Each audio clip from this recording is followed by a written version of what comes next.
março tarde, em hora de 2 horas, centro de emergência a chamada foi de trabalhador de web, que tem candela basta grande de onde não edifício não.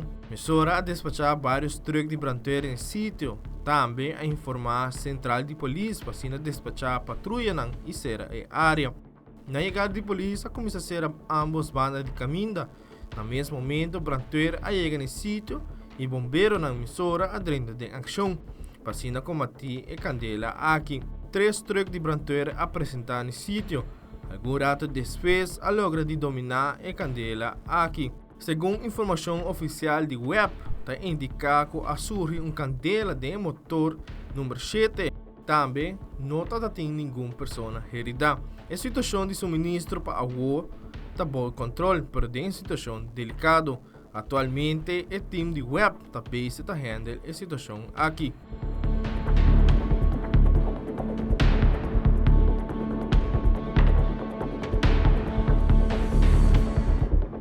Wilfred van der Biesen, Tele Notícia.